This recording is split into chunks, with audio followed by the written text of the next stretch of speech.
My stepmother pressured my father into making me end my relationship with my girlfriend for the sake of my brother. Years later, he blamed me for ruining his life.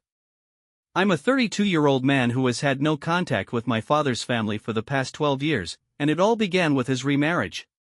My parents divorced when I was around 10 years old because they had fallen out of love. At 32, I understand what that means, but as a child, I was shocked and heartbroken. I often lashed out at my parents, and we attended family counseling together. However, it felt like my mother was genuinely trying to understand my perspective, while my father had a more stoic approach, simply accepting life as it came. This led to me being closer to my mother than to my father, and I spent only a few months with him at a time. When I was 14, my mother tragically died in an accident, which forced me to move in with my father. Those were undoubtedly the darkest days of my life, made worse by the fact that I felt like I was the only one grieving. My father had been dating a woman named Karen for a few years, and they got engaged around the same time my mother passed away. It felt as though my father prioritized his future with Karen over the memory of my mother, and he never showed any signs of sadness or grief. This made me feel even more isolated during my teenage years. Karen was also quite demanding. As an unexpected addition to their household, I felt her expectations weighing down on me. She tried to take on a maternal role, but I was unwilling to accept that. No one could replace my mother. To make matters worse, she favored her son, Ryan, who was 30 years old, over me. In true overbearing parent fashion, she meddled in his life, trying to secure him a better position on the football team and a larger role in the school play. To his credit, Ryan often called her out on her behavior, but she continued to smother him regardless. Despite his frustration, he still benefited from her influence. My teenage years were challenging as I dealt with the loss of my mother, a father who never spoke ill of Karen, and a stepbrother who was always a bit awkward around me. I knew I had to keep my head down and focus on getting out after college. I ended up attending the University of North Carolina at Charlotte, which was in my home state. To save money, I moved in with my father and his family, a decision they both agreed upon. I wasn't freeloading, I paid a small amount of rent and contributed to groceries. However, things became tense when I started dating a girl named Mia. I often brought her home and introduced her to the family, and it was clear that Ryan had developed feelings for her. I didn't like it and warned him privately to stop acting inappropriately around Mia, but it was evident he was still infatuated. At first, I thought it was just a passing crush, but he was clearly smitten, dropping grades and neglecting his SAT prep, acting like a lovesick puppy. To be honest, it wasn't my problem. I tried to be the responsible older brother by not inviting Mia over too often, gritting my teeth as Ryan's feelings for her became more apparent. I later learned that Karen had checked in with Ryan about his strange behavior, and he had confided in her about his feelings for Mia. After some mental gymnastics, Karen decided that I was responsible for Ryan's emotional state and instructed my father to issue an ultimatum. One day, my father sat me down and said, "We had agreed that you would stay with us during your college years, but something has come up. Karen and I believe you are distracting Ryan with your hobbies and the friends you invite over. We need to reach a new agreement." I was perplexed. Without context, I assumed he was referring to my friends who occasionally came over to play video games or that I was playing music too loudly at night. I had no idea what he meant, so I asked, "What do you mean, Dad? Are my friends a bad influence on Ryan? I swear we haven't taught him anything wrong, and we usually stay out of each other's way."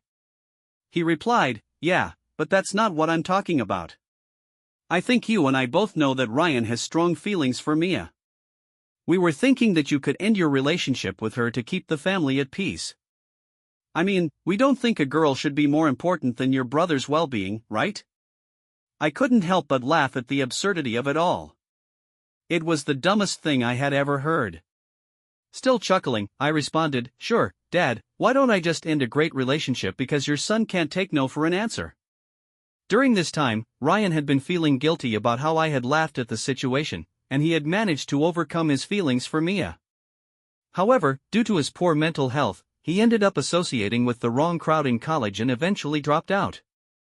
The atmosphere at home was also terrible. His mother was distraught over his lack of motivation and success, but she never bothered to investigate why he was so unhappy. This eventually forced him to leave the house after 10 years, and he has been wandering from place to place ever since, doing odd jobs and hitchhiking.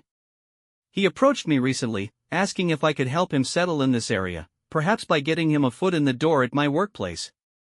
I knew this would be difficult for someone without a degree or any qualifications, as I had made clear to him. Yet, Ryan insisted that I owed him this for abandoning him with our dysfunctional family.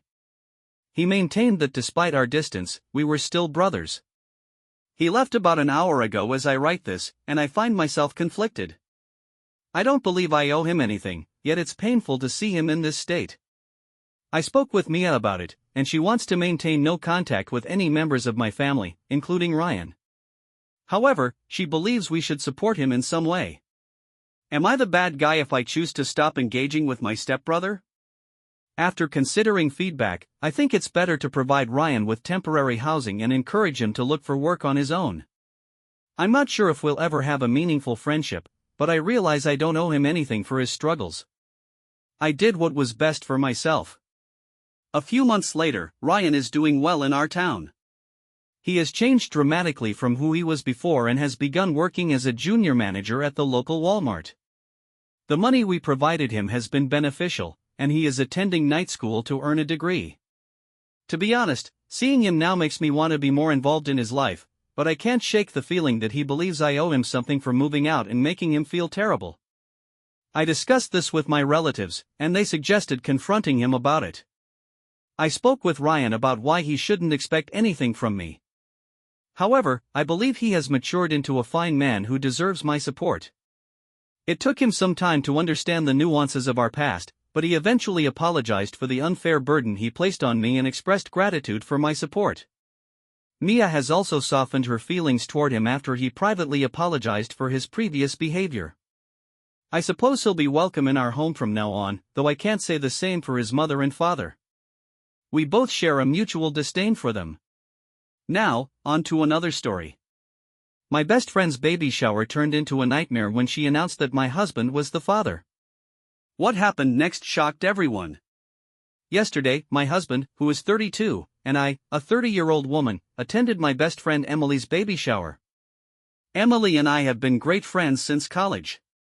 We first became roommates, but our bond grew stronger as we discovered our shared love for similar music. We attended concerts together and created countless memories.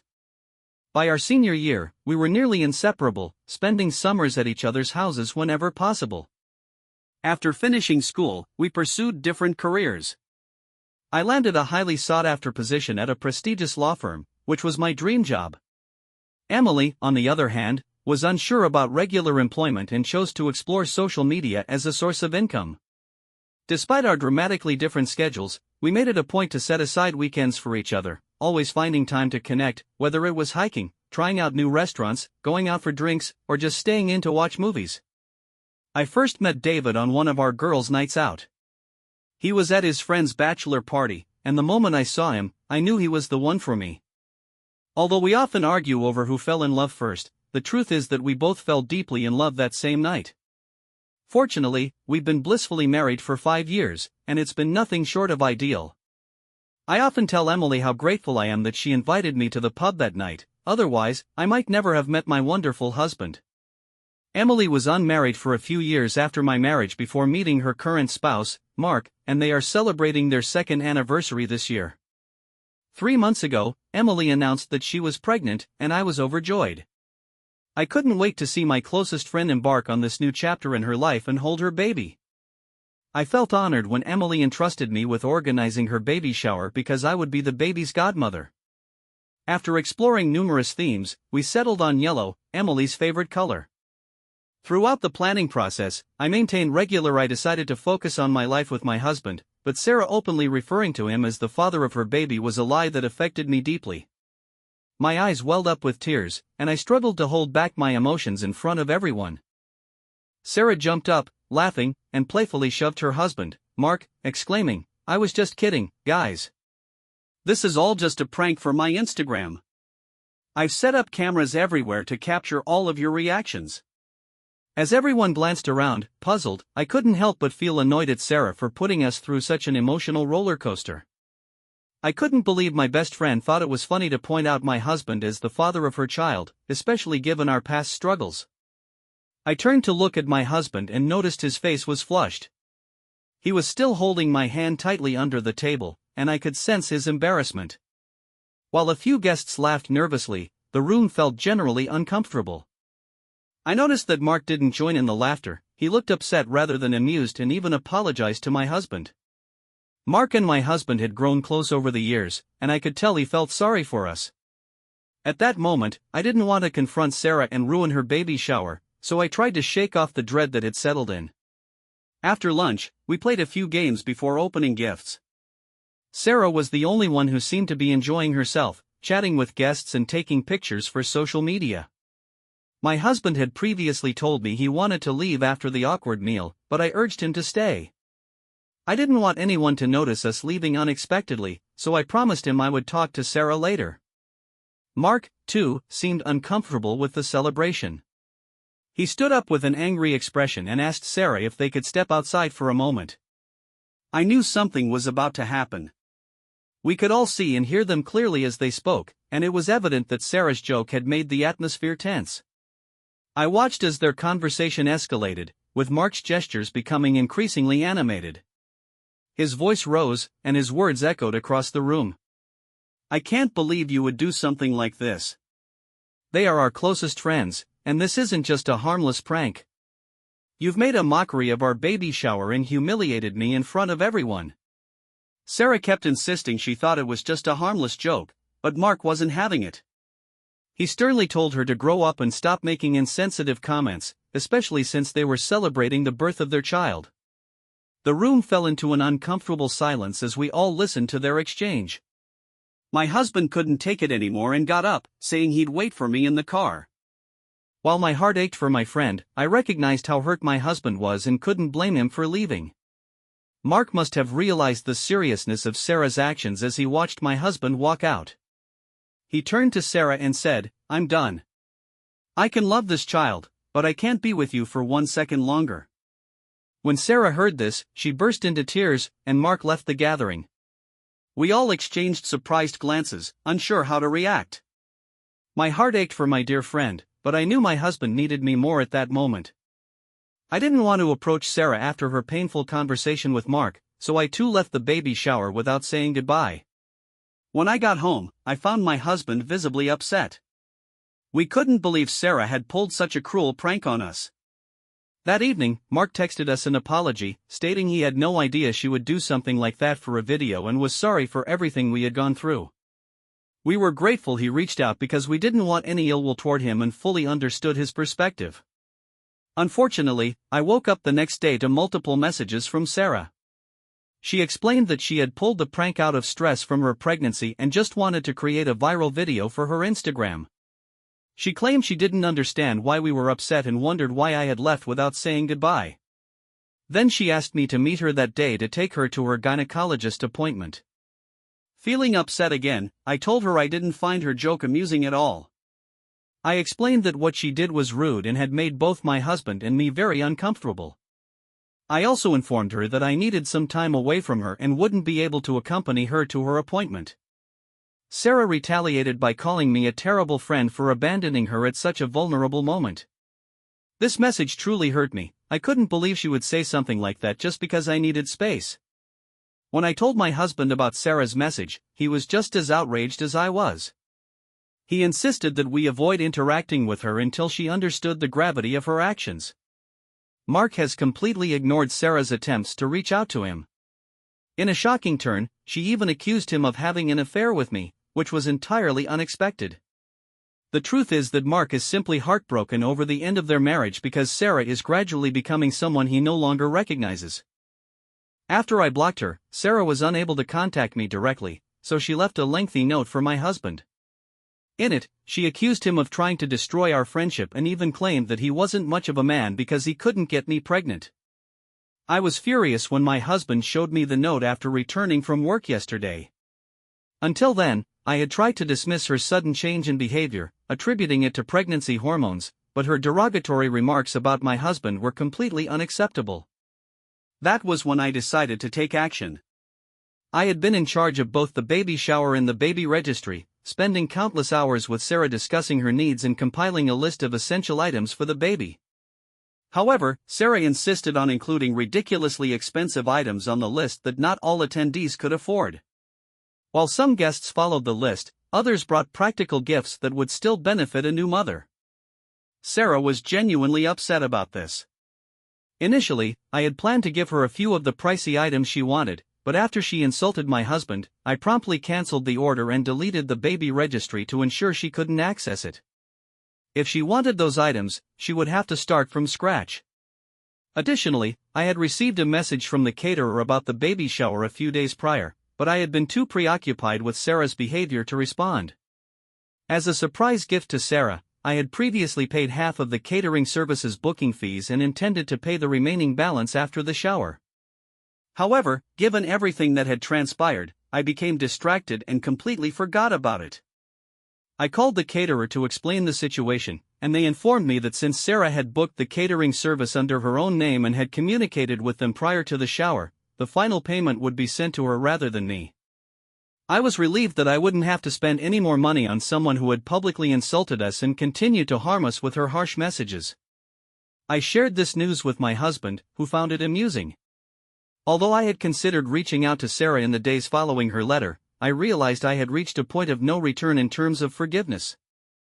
I am grateful to everyone who supported me and helped me recognize how damaging her behavior was. Looking back, I can recall several instances when she criticized me, but I never paid much attention to them until now. Regardless, I plan to stay positive and move on from this experience. I don't want to waste any more time or energy on her. A few days later, Sarah sent me an email.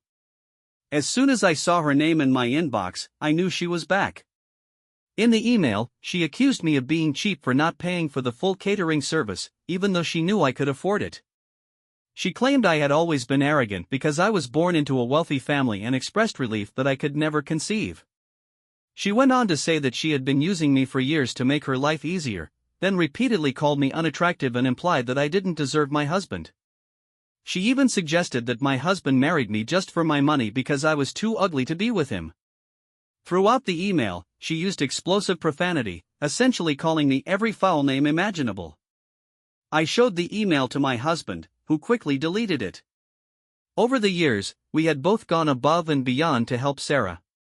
We were there for her during her single days, supporting her through several breakups. We had taken her on vacations and even paid for her flights and hotel rooms on multiple occasions. My husband had even helped Sarah's parents by restoring their home and lending them money. We had always treated her like family. Furious, my husband immediately contacted Mark and invited him over for dinner to discuss the situation. When Mark arrived, we showed him the email, and his expression was one of utter contempt. He then shared text conversations from Sarah in which she used similar profanity and even accused him of cheating. We were deeply shocked by the severity of the accusations, as they were not something to be thrown around lightly in anger toward one's spouse. It was hard to believe that my former best friend, whom I had just recently parted ways with, had changed so drastically. Mark told us that he was in contact with a reputable divorce lawyer. According to his lawyer's advice, he never responded to Sarah's texts, no matter how insane or cruel they were, and instead saved screenshots of everything she sent him. He also took a photo of the email she had sent me to show to his lawyer. Since I wrote the original post, I've received several DMs from people concerned about Sarah, speculating that all of the messages and emails she has sent us. If they believe there is something wrong with her, it is their responsibility to take her for a medical checkup. Despite everything, I do not intend to unblock her or respond to her emails. I have gone above and beyond for this woman, and for her to continue mistreating, belittling, and disrespecting me is beyond disappointing. I plan to put this experience behind me and focus on enjoying life with my husband and our dogs. The last few months have been a roller coaster of emotions, to say the least. I hope everyone is having a good start to the new year, just as my husband and I are. We are currently in the Maldives, taking a much-needed break from our hectic careers. Given the events of the past year, we decided to take some time off work and unwind. So far, we've spent our days relaxing on the beach and sipping cool cocktails at the resort. Several of you have requested an update, and as expected, Mark and Sarah have officially split. The court case was heated, with Mark's lawyer providing evidence as well as their previously agreed upon prenuptial agreement. Despite Sarah's best efforts, she and her lawyer were unable to win the case. However, both parties had been instructed to develop a co-parenting plan in the best interests of their child. When we contacted Sarah's parents about her erratic behavior, we discovered that she needed to move back in with them. Apparently, due to her pregnancy and lack of proper work experience, she was unable to support herself solely through social media. She had no choice but to return to her parents' home. I also learned from our mutual friends that after the disastrous baby shower, everyone quickly distanced themselves from her. Nobody wanted to get involved in her drama. Mark did not visit Sarah after filing for divorce until she went into labor. He stayed in the delivery room all night to witness the birth of their daughter. Since then, he has devoted himself to caring for the baby, spending as much time with her as possible and providing financial support as agreed upon. He still meets up with my husband on weekends, whether to play golf or have drinks in the evening. Sarah was forced to pay the remaining bill for the baby shower caterer after he threatened legal action. She has sent me several emails blaming me for her life circumstances. Despite her parents subjecting her to numerous medical tests, she is completely healthy, so there is no excuse for her immature behavior. Hopefully, for the sake of her daughter, she will strive to change and become a better person in the future. My husband and I did not let this situation affect our happy and healthy marriage. We moved on from it within a month and concentrated on our personal and professional lives. We still go on Sunday dates, just like when we first started dating. When I look at my husband, I still feel the same excitement and appreciation that I did when we first met.